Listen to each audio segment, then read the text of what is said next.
already knew when we came back that we was going back. So I said to myself, I'm like, oh my.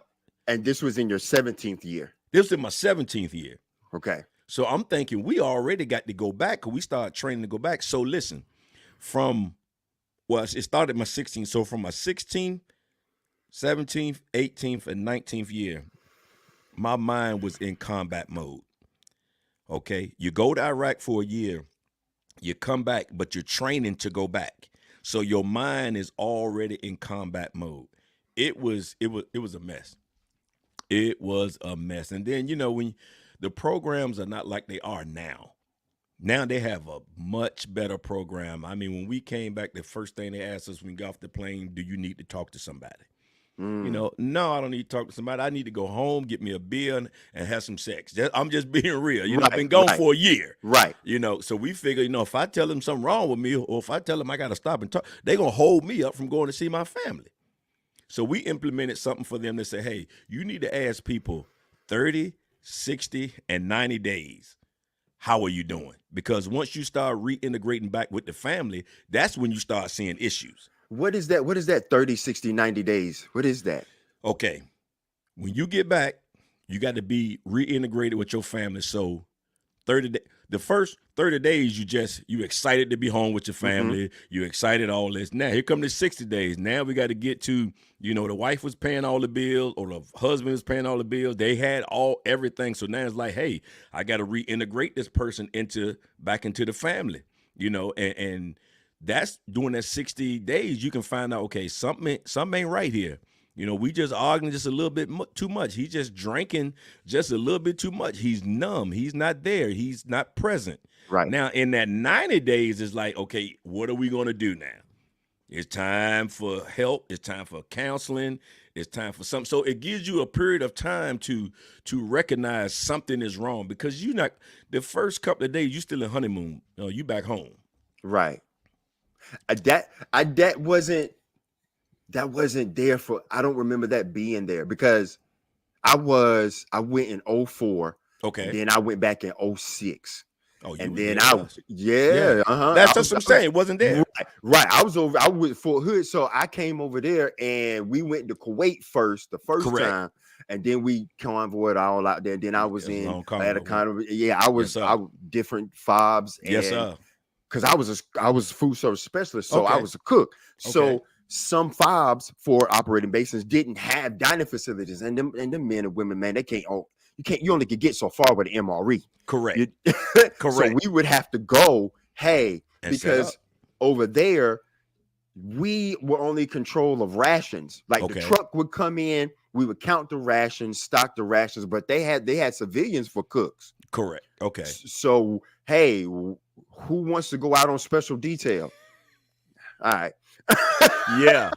Correct. It was special on it. Absolutely. Lord. Yes, so I didn't know anything about, because once I had read up and I got my 5. I had got my sergeant because I wanted to go warrant officer.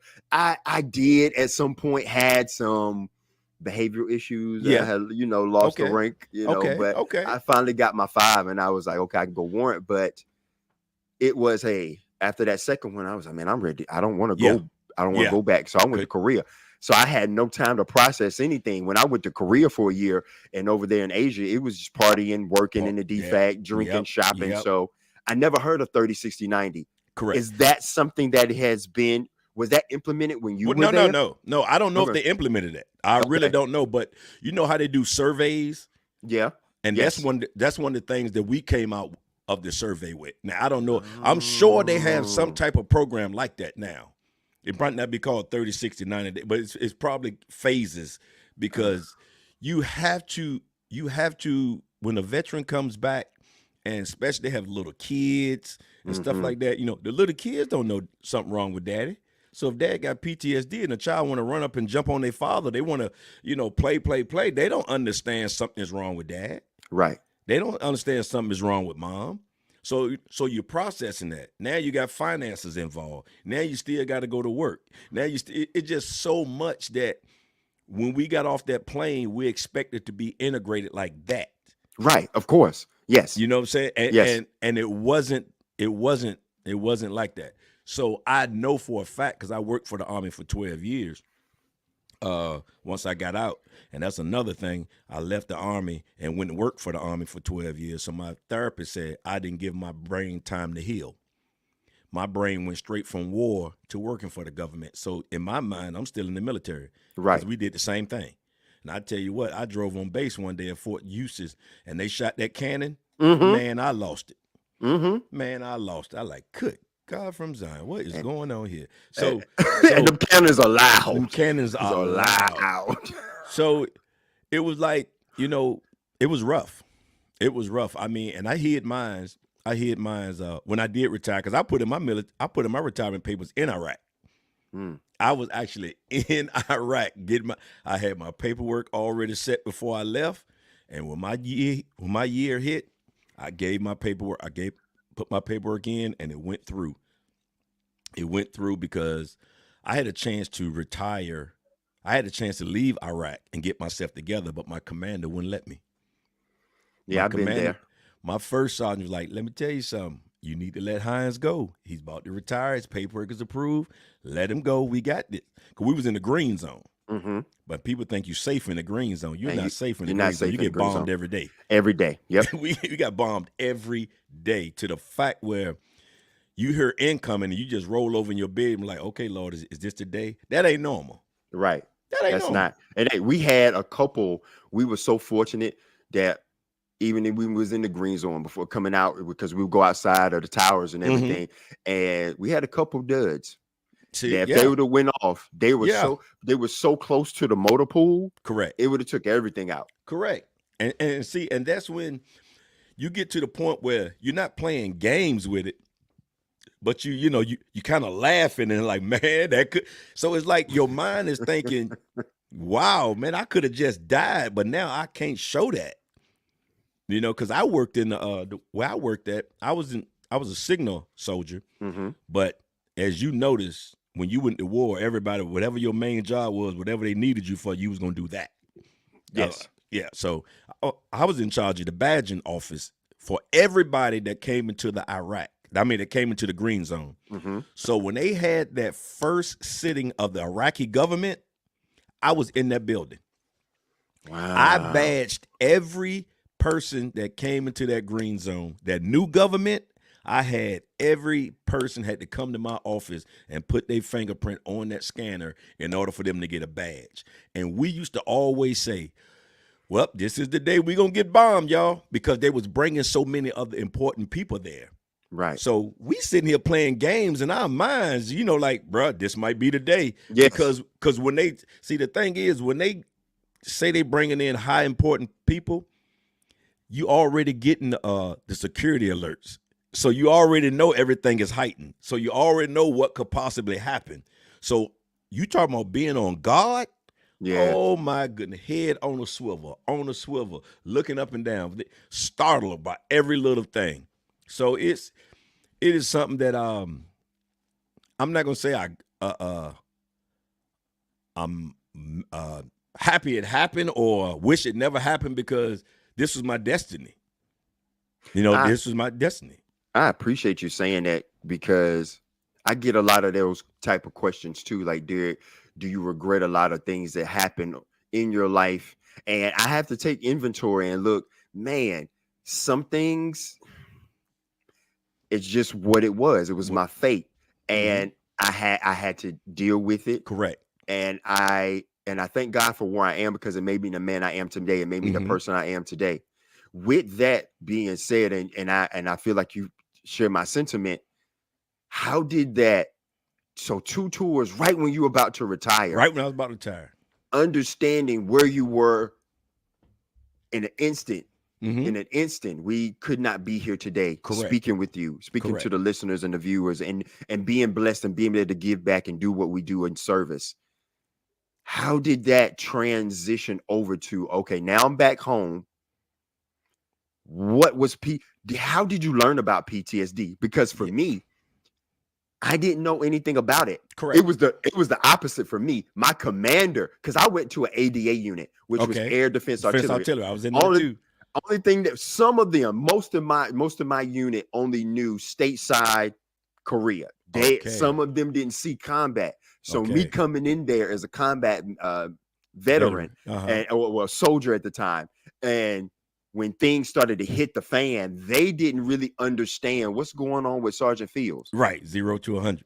Right, very fast, because there was no time to process anything. Correct. I hit 2 tours, first tour 04, re-up in 05, come back in 06, so 26 months total in theater. Go to Korea, I'm partying, having fun, all that. Come back home stateside. Dum dum dum. Yes, sir. Yes, sir. Still trying to numb with sex, drugs, whatever, cars, money, whatever the case may be, because my mental health and sometimes my addiction, I can't differentiate between the two. Okay. And they share similar symptoms and they overlap. Okay. I didn't know what PTSD was. Correct. I knew that I was mad. I had some childhood trauma. I had some trauma in the military, lost some folks. I was just mad. I didn't understand what PTSD was. Correct. How did you learn about post-traumatic stress disorder? When was it discovered for you or learned for you or taught to you? Or how did you come to like, oh, okay, Bernard, it might be, I put it to you like this. Was anything unmanageable at one point where you like, okay, there's something that I need to go get checked out here? Well, you know, growing up, I had an uncle who was in Vietnam. And when he came home, it wasn't PTSD. It was shell shock. He was shell shocked. You know, something was wrong with him. He was always the uncle that everybody told, he was like an uncle that everybody told, go get in the corner. Shut up. Man, you just talking. Why you talking all the time? Why you go sit down, go do this. When you go into the VA. So I was like, I'm not going to be labeled that way. Oh, no. So I'm going to try my best to manage this thing any kind of way. Oh, no, you're not going to look at me different. That's what I was trying to do, not to be looked at different. So I did go to and speak to a doctor, and the doctor told me I had adjustment disorder. What's that? That's what I want to know. I said, I've been adjusting all my life. What do you mean I kind of adjust? So basically what they were saying was leaving the military, coming out into civilian world, I had a problem adjusting. I said, ma'am, so I got frustrated. I said, that's one of the biggest craps. I said, not a problem. So I did like so many other veterans did. I ain't going back talking to nobody. Right. I went and talked. You told me okay. But doing all that, my marriage falling apart. You know what I'm saying? Doing all that. I moved back home to childhood issues that I didn't have to face while I was away. Right. You know what I'm saying? Yes, so now I'm back home. So now I'm drinking this alcohol that's loving me. You know what I'm saying? Just talking to me, that's telling me, hey, don't worry about it. It's just you and me. You can tell me whatever you want. Just keep drinking me. You know what I'm saying? So I got you. I got you. So the more I'm drinking, the more I feel I'm functioning. Right. You know what I'm saying? And then what I try to say, I had to function because I had a family. I just moved from Lawton, Oklahoma to Virginia where the housing went up. I went from a brand new house that was $978 a month to a new house in Virginia where the mortgage was $2,400 a month.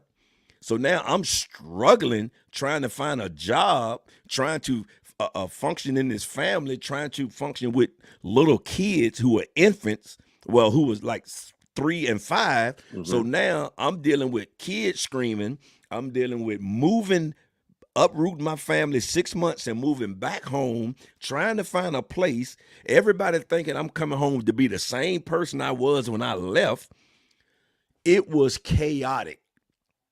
Okay, until one day I remarried. Thank God for my wife. She never served in the military. She never knew anything about the military, so she just knew I'm gonna love this man. I heard my 12-year-old daughter say, I'm scared of my father. I heard her say that, and that cut me to a core. I said, you know what? It is time for me to go and find out what's wrong with me. Not that I was violent, but I was 0 to 100. Right. You couldn't really ask me a question. They couldn't be kids. They couldn't jump on their father. Somebody always had to tell them, relax, just be quiet. You don't want to upset your dad. So it's like, my goodness, I can't be a child. So it got to the point where I did go to the doctor, and they was trying to explain PTSD. But the only thing I heard, Derek, was the S, the T, and the D. I didn't know what PTSD was. I told this man, I ain't got no STD. I didn't know what PTSD. I didn't know what PTSD. Derek, I ain't know. You completely switched the order. Look, I don't know about no PTSD. I know about the STD, but I don't know about the PTSD. So I was like, man, I don't. So he had to break everything down to me, but it still wasn't as prevalent as it is now. Right, correct. It was just like, okay, you got PTSD, this we gonna do, da da da da da. You're gonna go to these classes, you can go to these groups, we're gonna give you some medication. But it still wasn't right. So what I did was I knew I had to go and talk to somebody else who I felt like trusted me. So I went to the vet center, and I called her name, Miss Paula Tisdale. She is a lifesaver. She actually brought me and my wife in, showed a 3D model of my brain, and pulled, it was like a part you can just, you can take out. It's a 3D model. Right. And she showed my wife the medulla oblongata that was injured. She said, your husband has an injury. Derek, the first time I heard that lady said, I have an injury to my brain, it clicked. Now I don't feel like I'm broken. Now I don't feel like I'm different. Now I don't feel like, something is, no, I have an injury. What do you mean it clicked? What do you mean it clicked? It clicked in me the way she was breaking it down. She understood, and she explained to my family, to my wife. Well, she explained to my wife what I couldn't explain. I couldn't explain that I had an injury because no one ever said it was an injury. Everybody's always, what they call it, traumatic brain injury, right? But that's not what I had. I had PTSD, post-traumatic stress disorder. Mm-hmm. So when you say disorder, that means I'm out of order. Right. What is wrong with me? So it was the wording that she used. When she said that, it clicked for me.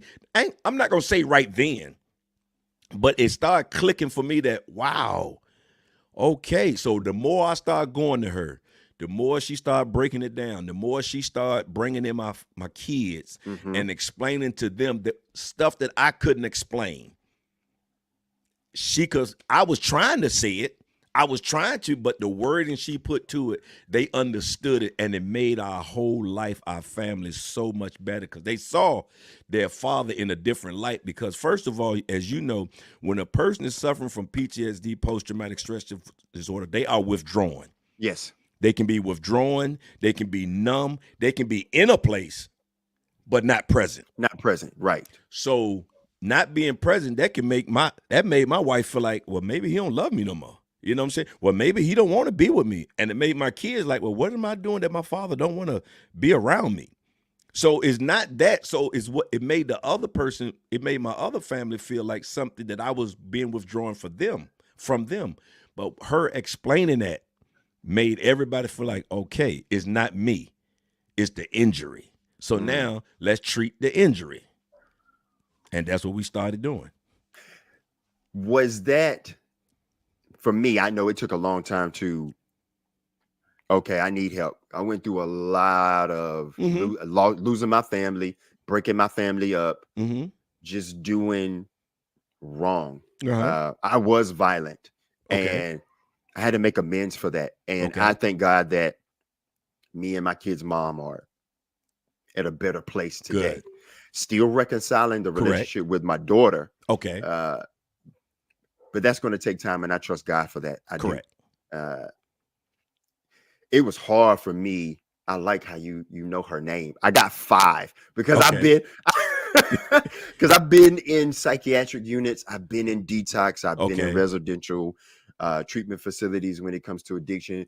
And I always say I have a handful that I know that make a difference because they cared. Right. They showed that humility and that humanity and looked at me like, okay, Derek, I see you as a person.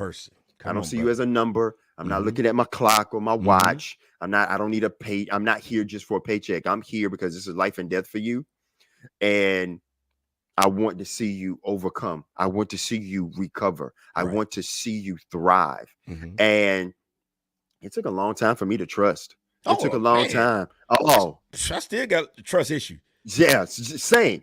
I still do, but they're getting better. Right. But as far as the psychiatric care, or it was like, because something like, hey, okay, let's go in today. Okay, we got 30 minutes. All right. You want to try this new medication? I'm like, no, I just want to cry. Can I just cry? I'm angry. And I just want to shake something. I want to hit something. Can we, like you said, there's just something out of order, because you're telling me I have PTSD. Correct. So there's something out of order. I don't know what that is. All I feel is these emotions that I can't process, that I haven't processed for years. Correct. For me, it's drugs, sex, money, worldly things. And what do? Well, time is up. Okay. All right. Are you coming back? Nope. Nope. Nope. I'm not, because like you, I'm gonna manage it the best way I can. That's right. And I managed it for a long time with a little bit of smoking weed, a little bit of fornication, a little bit of women, a little bit of, I got money. I still have a nice place. I'm an involved father in making amends the best way that I possibly can. But still, I was ruined on the inside. I was still had that injury that I didn't even know was an injury. Correct. To my brain. Correct. But you know what, Derek? We also had another stigma. Black men. Well, we ain't going to seek no help. No. We've been trained all right. Be strong. Be strong. Boy, shut up. You ain't supposed to cry. Then you go in the military. What you supposed to do? It's supposed to be hard. Yes. You can't go to sick call. What you going to sick call for? Give him some Motrin and put him back out there. Yep. Mission first. So, you know, so showing weakness was not in our DNA. And as African Americans, you know, therapy was a cuss word. Because first of all, you ain't telling nobody what's going on in this family. Yeah, it was taboo. Very taboo. Very hush hush. Yes. What's in the house stays in the house. Well, absolutely. Years. So, you know, so we broke that. And once we broke that, it's like, I don't care who knows that I'm in therapy. I don't care who knows I have PTSD. Because first of all, I'm going to tell it. Right. Because look, Miss Tisdale, she's still my therapist to this day. And people ask me, man, you got PTSD, but you don't look like you have PTSD. I said, because I have resources. I said, when I didn't have resources, I looked just like I didn't have PTSD, because I'm drinking, getting speeding tickets, getting divorced. But now I got resources. I shouldn't look like it. I've had some people tell me that all the time. Like, you don't look like you have PTSD. You don't look like you had a drug use problem. Like, you're in recovery. I have recovery, and I have resources. Resources that I'm using. Thank you. You should have caught me a couple of years ago. Boy, I was more than a couple of years ago, but I still do group therapy twice a month. We have a Zoom call. It's 5 of us and Miss Tisdale, and we just go about, hey, what's going on in your life? But see, I use Miss Tisdale for life, because what I learned, bro, PTSD don't care about life, and life don't care about PTSD. They are going to collide. COVID? Oh, I need a therapist. Because now a lot of people didn't survive COVID. Not that they died, their marriages died. Because now you stuck with somebody you really don't want to, you know, I'm stuck with you all day in the house. I really don't like you. You know what I'm saying? So I had to call Miss Tisdale and be like, hey, Miss Tisdale, because I had just quit my job from the government. And 6 months later, I was going to go comedy full time. 6 months later, COVID hit. So now I'm stuck in the house. My wife had a routine. I didn't. I said, Miss Tisdale, I'm losing my mind. I think something's going on. I'm not connecting with my wife. She said, well, I can't tell you how to connect with your wife. That's something you're going to have to find out. And I'm glad she did that. I like that. So we started doing car videos. And that connected with us. And we started doing videos. So if you go to my YouTube page, I got a number of videos that we did that connected us during that time. Good. So, you know, and when my daughter went to college, PTSD heightened. She went from COVID in the house, what I couldn't control every day, to now I don't have control. She's going to college. Right. So I had to Miss Tisdale. I need some help. She about to go to college. I don't know what to do. She gave me the best advice. When your daughter called you the first time with a problem, the way you react is the way she's going to think every time she has to call you about a problem. That's good. Boy. That's good. Boy. Because 0 to 100. 0 to 100 real quick. So she called with a problem now. I just sit back and, okay, so what? So now, what are you going to do about it? Or what do you think you should do about it? Or would you like for me resources that I had from my therapist instead of just going straight off the bat? So it's just a lot of things. And I don't care what folks say about me no more. I don't care what folks think about me because I'm surviving. My family, we're doing good. You know, I still got one son that's probably, you know, the war and everything kind of ruined the little relationships that we had, you know, because it affected the kids too. Yes, it does. It affected them. I mean, when my son graduated from high school, he said, you know, you don't know how it is to go to school every day and your father's at war, not knowing if he's coming home again. I never thought about that. Yeah, absolutely never thought about that. I never thought about that. So it was a lot for everybody, and the resources are now good. But when we first came out, it wasn't. Yeah, they weren't there. I'm glad that they're implementing them now. They're understanding through research and through us veterans advocating, and people with PTSD, because I let people know when I go speak, PTSD is just not exclusively for the military. Come on, it is not. It's just not. You know, our first responders, the people that's on the front lines every day, and just everyday common people can experience post-traumatic stress disorder. So it's just, we just want to say that and wanted to get that out there. It's just not exclusively for military personnel. It's just, Derek, it's let me not. tell you something. I went to a mental health symposium and I got the best word I have ever heard. Well, best saying. If you have a brain, you have had trauma. Yes. And yes, in some form, shape, of capacity you have. If you have a brain, you have had trauma.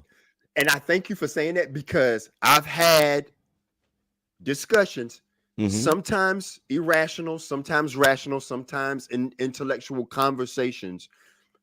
Because for me, I always let people know I come from both sides of the coin, where it's the psychiatric mental health conditions, and then you have addiction, and then parentheses for me, substance use, because there's different addictions. You have your substance use addiction, and you have your processes addictions, like gambling or behavior addictions, or like eating, pornography, stuff. Exactly. My favorite show, 600-Pound Life. I look at it because it always go back to trauma started them. It always leads back to trauma. Thank you. And I have discussions with one of the fellowships that I attend, and we always disagree. We always agree to disagree.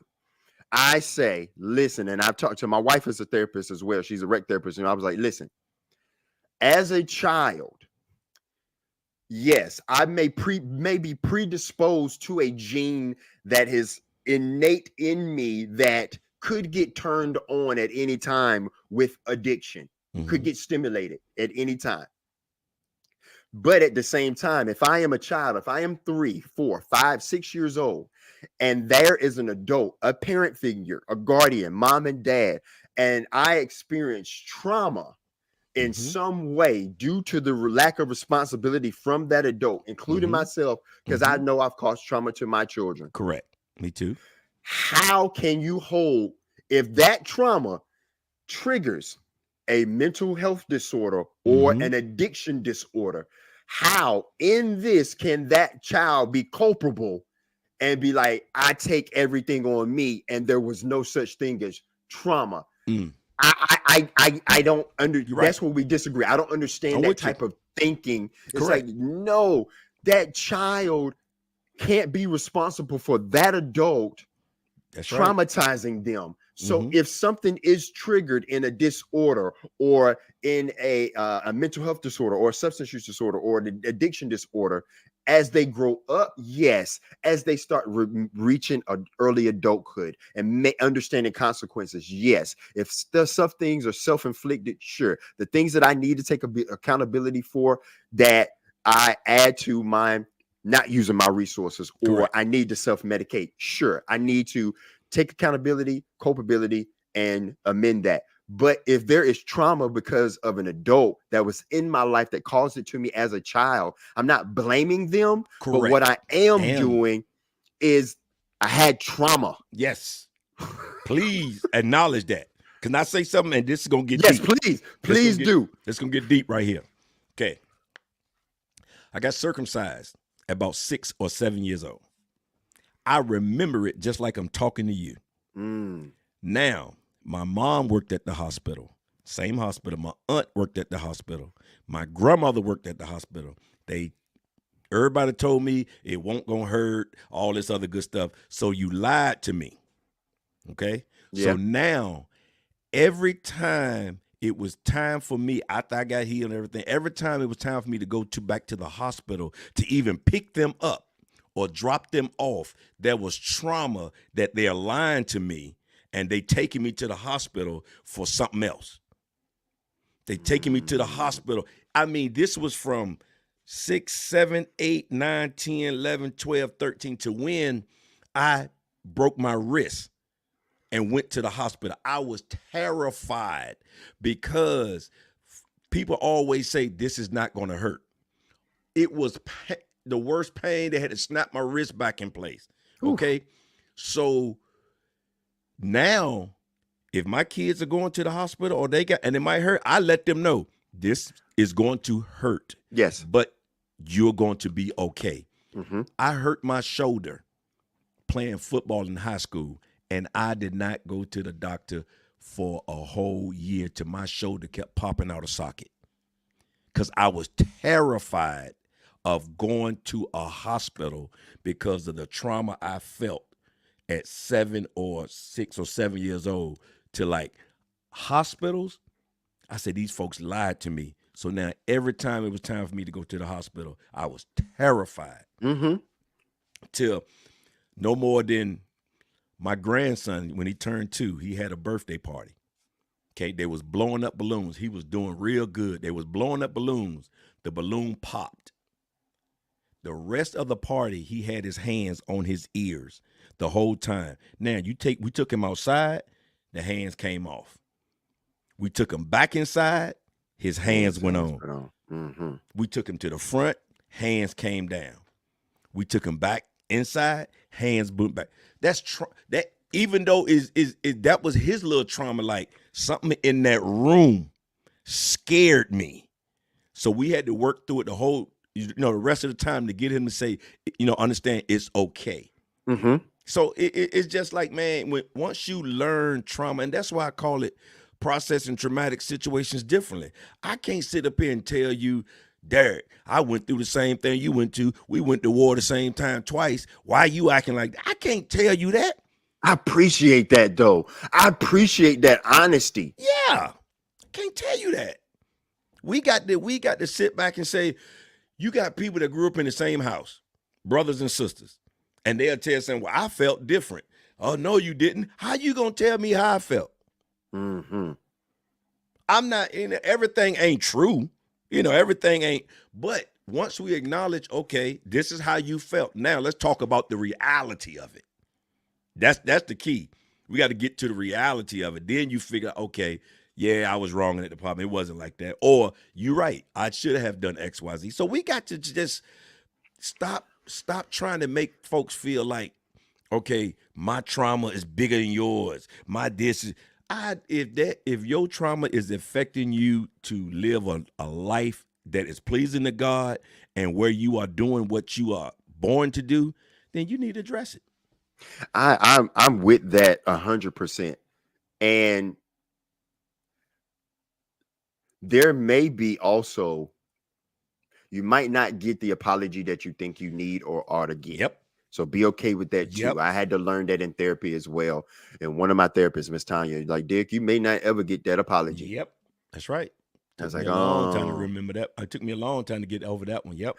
Man, I've heard, there's been so much knowledge given to me and insight. One of the techs that she was going to school, she was a tech at the time, but she was going to school to become a counselor.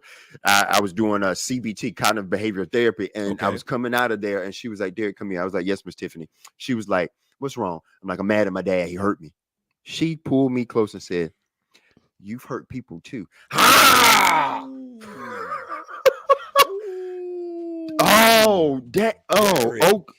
okay. Oh my God. That's a nugget. Yeah. I couldn't say nothing. I was speechless. I had to go sit. Oh my God. And meditate for the rest of the day on how I've hurt people too. Oh my God. I was like, yeah, she is so right. And that same forgiveness you would want somebody to give you, I have to give it to my dad, anyone who's hurt me, absolutely 100%. Brother, you said a mouthful right there, because me and my mom had lied to me about who my father was until I was 38. I finally figured out that the man who I thought was not. It took me some time to forgive her, because once I became a parent, I saw some of the things I took my kids through. Yes. And it was like, whoo. So if I want them to extend grace to me and forgive me, then why can't I forgive her once I hear her story of what happened to her? So it's like, right. We need to just be. I ain't went to school that long, so I can't pronounce that word, but it's a big word. Sympathetic. We need to be sympathetic to someone else's journey. Period. Point blank. Yes, just extend that grace. I'm the same way. It took a while for me to forgive my dad, but once I learned, we had our paths were similar. His trauma that he faced that wasn't addressed, because my dad is what's my dad about? He just turned 75, so he grew up in the 30s, 40s, 50s, and 60s. So not only does he have the childhood trauma, he has the extension of racism that is very prevalent, and then the military. Yep. So I was like, okay, I get it, Dad. I get it. Now that I know your story, I understand. It doesn't condone the behavior, but I get it. I understand. I understand. Absolutely. But then we got to get to the point where I had to realize that I'm not going to get from my mom what I needed at 15, 16, and 17. I'm 55 years old now. Okay? That 15, 16, and 17-year-old kid, my therapist set me on the chair and took me back till when I was 12 years old. And she told me, you no longer have to protect the little 12-year-old boy, because he's 55 now. So a lot of stuff I was doing, I was trying to protect what happened to me as a child. And it's like, I don't have to do that anymore. I don't have to protect it. I am 55 years old. Bring him along with me. Bring him. I mean, it was so simple because she asked me, when did you first had or felt you had trauma? I didn't even think about the circumcised. I told her when I was 12 years old, when my mom and the man who adopted me and gave me his last name, I thought that was my father. When they separated and got divorced, I felt like my life was turned upside down. So she took me back to that moment, and bro, you talking about doing the work, and that's what a lot of people don't want to go to therapy for, because you got to do the work. Absolutely. You're gonna bring up some stuff. Ooh. But I look at it like this: if your stomach is sick and you walk around all day, you're gonna be in pain. But you get better once you throw it up. I want to get to the comedy part, but you have, damn, you just dropped the bomb on me there too, because taking that 10-year-old, 12-year-old, 13-year-old boy, and because I always survived or thrived, or that's what we do. We especially like the way we grow up, we survive that chaos. We grow into the military, or we go into the world and we survive that chaos. And now we're surviving our mental health, or we're surviving addiction, and we're surviving all these things. And I don't have to protect that little boy or little girl anymore. I can bring that child, that little kid with me now. That's right. That's crazy. I never thought about that. You can bring him along and experience the good things that's going forward. Because I always tell my wife sometimes, and I have to still protect myself. And now I see why I do that, because that's funny that you say that the trauma. That's a great question. When did you? And because trauma. When did you at first experience trauma? When did you know? Correct. And I knew I could go back and like, okay, right. When I know the point in time where it hit and right. and it just changed moving forward as a kid. That is very insightful. Very insightful. Yeah. But you got to do the work. That is true. To do the work. You have to want to do the work. Woo-hoo. People ask me when I every time I go speak to hospitals and institutions, I go be of service. Derek, what changed? I said my mindset. Because when you in the institutions, the work or the curriculum, it's recycled. It's pretty much the same material that they teach you, just recycled and packaged a little differently, but it's the same. What changes is your mindset. Are you going to go in here and do the work? So how did moving forward into the comedy, because I love comedy. Yeah. I love comedy. I'm a fan of comedy. We got about 20 minutes and I really want to. You mentioned you and your wife had to reconnect and y'all reconnected to the videos together. But how did comedy start before that? How did Vernard, the laugh therapist, Hines, come about in the midst of that stableness, that restoration to the injured mind? Right. How the disorder, how getting that back in order? How did comedy come from that? Okay. I have always been comedy. At 12, 13, and 14 years old, I was an unsupervised child because I was listening to Richard Pryor albums. I knew Richard Pryor albums back and forth. I was always quick with it in school. When we played the dozens, I was the best at it. Okay, I was always the barbecue comedian. You take me to a barbecue in the military, you give me a few drinks. Oh, I'm hilarious. But I never had that confidence to get on stage. I never had that confidence to do any of that. But I knew people in the military would tell me, "Hey man, why you ain't doing the comedy, man? Why you ain't XYZ?" I never felt, I could.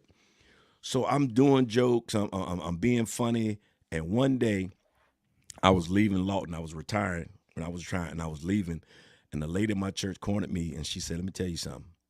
When you get to Virginia, you need to pursue comedy." And I think she said, "That's the word of the Lord." This, because she was like a prophetess in our church. Right. She was like, "This was what God is telling me to tell you." And I'm like, "Lord have mercy. Okay. This is a true story." So I get back to Virginia. I go to a church. Now, in all this, my mind, I'm still doing the PTSD stuff. I'm still not medicated. I'm still not seeing a therapist or nothing. But when I was leaving the military, comedy gave me something to look forward to. Right. Because I had nothing else to look forward to. I'm got to go on interviews now. I got to do a resume. I got to, that was my calming mechanism, was the comedy. So I was in the church, and I visited a church, a pastor I knew, and I went twice. And on the second time, it was doing Valentine's. He said, "We're not going to get," I asked God to show me a sign. And the pastor said, "We're not going to get a comedian to come in for Valentine, for our couples night. We're going to find a comedian in the church." This is no lie. I looked up. I said, "You funny, God. You are funny. Absolutely. You are funny," because I was running. So I had to go sign up. I was the only one that signed up. So I had to go do a little 10-minute routine for them. I didn't know nothing about comedy in the church. I didn't know nothing about timing and all that good stuff. So I did it. I was good because I did my first routine. So my first name was Reverend Peanut Butter and Jelly. So that name, Say that again. My first name, stage name, was Reverend Peanut Butter and Jelly. What? You see how you laughed at that right there? Yeah, because I had to. I was like, "What?" That's when I knew it was time for me to get a new name. So I was doing comedy. I was doing comedy as Reverend Peanut Butter and Jelly. I wasn't doing it. I was just acting like a fool. That's what it really was. So I was talking to a friend of mine when I wanted to get serious, and he was like, "Man, you need to change his name." I said, "Yeah, man." I said, "But I don't know what to change it to." So we brainstormed. He said, "Well, you've been through a lot, man. So what really kept you from going over the edge?" I said, "Laughter and a therapist." Mm-hmm. He said, won't you call yourself the laugh therapist? It was just that easy. That is amazing. And then what I did was a lady in my job, because I wanted to try to get serious and do a comedy competition at the Funny Bone. No, take a comedy class at the Funny Bone. And a lady in my office, she said, let me tell you something. You have been funny around here for the last 2 years. And I had told my husband, why this man ain't doing comedy? So, trying to do comedy more and more. So her and her husband sold $250 into me, because I was broke as a joke, to go and do the comedy class. Now, that saved my life too, because I was going through a divorce. Mm-hmm. So that gave my mind something to do and stop thinking about divorce. So I did the competition and I won it twice. Wow. And that's when I started getting serious. In 2010, I met my wife at a comedy club, and she was visiting from Raleigh, North Carolina. Visiting. And I met her that night. And ever since December the 8th, 2010, we have been together. Absolutely. And absolutely. She left Raleigh, moved down here to Virginia, and she has been my partner in recovery, my saving grace. And we have, of course, with Christ, and we have been going full time. And I found someone who gets me. And that's what it's all about. I mean, she actually learned about my PTSD. She actually learned about my triggers. She actually learned about 4 months after we got married, my kids, the 6 and the 8-year-old, when they were 6 and 8, came to live with us. That was trauma to her, because she had just moved and thought it was just going to be me and her. And you see the kids on the weekend. Right. Now you got to be mama. It was trauma for everybody. But the saving grace we always had was Christ, and we always laughed. Amen. We laughed 24/7 in our marriage. That Same. was one of the Yeah. That was one of the most powerful things, because we don't take each other serious. We don't take like I tell folks, we met in a comedy club, but our love is no joke. Right. I like that. We don't play. When it comes to us, we part of our marriage ministry now at our church, because people have to learn about blended families. People have to learn about blended families, because that's not what God created. Even though folks say, he was in the blended family with his dad, I ain't gonna get into the Bible stuff. But right. They said blended families was, you get a blended family, is chaos. It's trauma for the kids when you think about it. Because now they got parents over here, parents over there, and they supposed to come along and get along and like this woman regardless, because it's just so much. It is, and it is. I don't want to get into it too much either, but I talk to my wife about that all the time, because it's very hard to disciple your children if they're not in the home with you. Yes. And I face that conviction and that challenge daily, because my children are in Texas. Okay. And I was there for a big part of their life until I turned away from God, turned away from Christ, went to the world, tried self-medicated myself through the ways of the world. And as I'm being redeemed, as I'm following Christ, of course, I had to come back home in Greenville, North Carolina. Okay. Be closer to my parents. They're like 20-25 minutes away in Chocowinity. So my wife from San Antonio, I met her. I met her in San Antonio, and she came here. And that's what I'm saying. San Antonio to Greenville. Exactly. And we drove that twice. So so like, I'm just talking about the culture shock from San Antonio to Little Greenville, right? Correct. And just like your wife, just a blessing that they are. Understanding she loved my kids and they're not hers, and understanding she loved my parents and they're not hers. Correct. It's difficult. It's just, and then, like you said, it's not, how do you disciple your children if they're not home? Or for me, 1,458.4 miles away. Yeah. It's hard. And I'm trying. And I'm trying to learn that. That's where I want a little bit of mentorship as a follower of Christ. Like, hey, and it definitely, when we talk about God in his word, it does talk about how to parent in the home, but it's hard. You very hear people talk about the mixed families. Correct. And how do you do that? How do you navigate that? And where is that at in the text? But anyway, I digress, but I'm with you. I'm with you 100%. I am. So, but blessings to you and your family. That was nothing but God. that?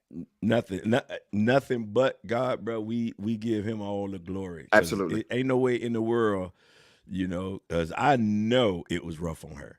I know it was rough on the kids. I know it was rough on them being with me with PTSD, because my younger two, they had me as the therapy dad. Once I started going to therapy and then they started getting older, they had me as I was working on myself. Right. My oldest son, he was in high school when I went to Iraq.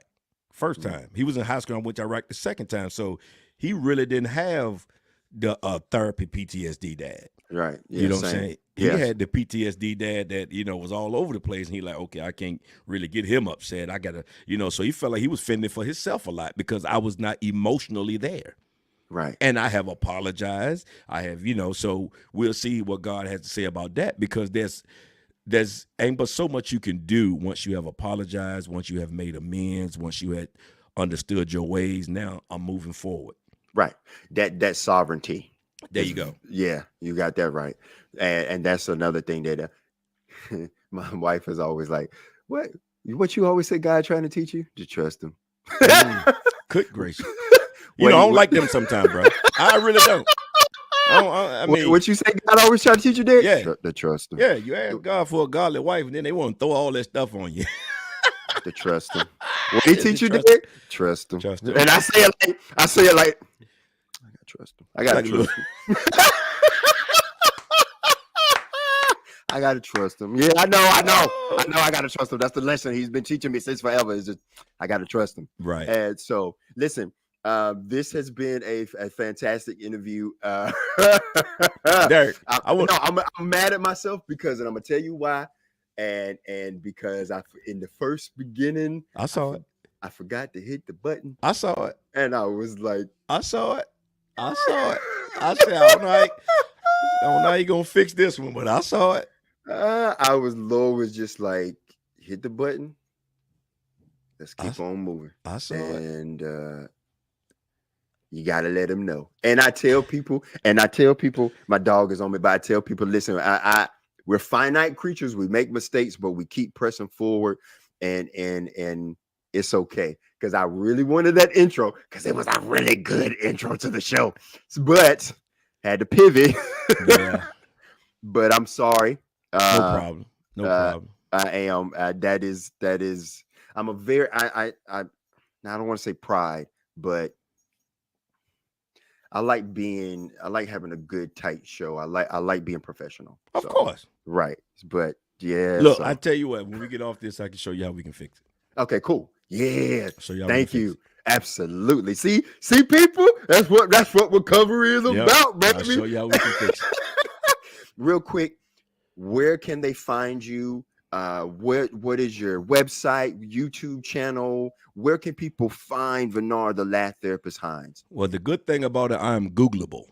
Okay, you can find me on all social media at the Laugh Therapist. Okay, the Laugh Therapist. You can go to my website, www.thelaughtherapist.com. There's a lot of information there about me. YouTube, Facebook, Instagram, TikTok, everything is the Laugh Therapist. Awesome. Twitter. Awesome. Everything. Everything. I love it. Now, real quick, I know we had talked off air. You only do private shows? No. Okay. I do comedy shows. I do everything, but I'm clean. Wherever That's I fine. go, Yeah, I know. Yeah, wherever I go, I'm clean. I go to I do VA, I do mental health seminars. I speak. Excuse me. Yeah, I go to, excuse me. Mm-hmm. Thank you. I go to mental health seminars. Anywhere there's a place where you need uplifting, I'm there. I do everything. Comedy clubs, everything. Would you go into correction facilities and institutions? That. Yes, I have done that. Yes, until I went there one time and the lady said, "I just want to let you know, if there's a lockdown, we can't leave." Whoa, hold up! You didn't tell me that. That wasn't in the contract. That wasn't in the contract in the email, man. So no, but yeah, I definitely, I've done correction workers, awesome. Give them laugh, because everybody need a laugh. Everybody, work is stressful, life is stressful, and you don't have to have the same boring in service. You come in there, we do a couple of PowerPoint presentations, or you can do that, but then at the end, let's have some laugh therapy. I love that. Yes, let's have some laugh therapy. Yes, and I travel, people. Yes, he does. Yes. I'm trying to catch him. I want to catch him. Yeah. I'm going to catch you. Bump. Forget all that. There I'm going to catch you. I'm going to go see. I've seen you perform, but I really want to see you get down. Appreciate it. Yes, yes. Listen, my brother. Listen, this has been a blessing, and I thank you again for doing this. I thank you for understanding the stumble, but we overcame it, and we're overcoming. And listen, people, this is what we do here, and I love you so much, and I thank you, and I pray we stay in contact with each other. Sir. Absolutely, and I'll let you know when this comes out, and you can share it. Okay. Absolutely, we'll do. Yeah, thank you so much. Listen, all right, brother. You have a good one. I'll talk to you soon. All right. All right. Peace. That's what we do here at Play the Tape. Another great episode. Listen, like I always say, there are going to be ups and downs. I'm still learning this thing as a podcaster. But I didn't let my frustration, I didn't let my mental health of being just destroyed overcome. I didn't. I had faith, and I worked it out, and I pivoted, and I had a great guest in my brother Vernard that understood. With hope comes understanding. With understanding comes love. With love comes peace. And with peace comes recovery. There are people like me and Vernard that would jump in that hole, in that pit with you. Why? Because we know the way out. If you haven't heard it today, I love you. We love you. But most importantly, God loves you. Listen, it's what we do here. Use those resources. 988-211 and 911. 988, a national resource for ending mental health, substance use, or suicide prevention crisis. 211 to find any mental health or substance use or addiction crisis placement. And then, of course, you have 911. And then you have your CIT trained officers. Listen, use your resources. Until next time, this has been Play the Tape. Peace.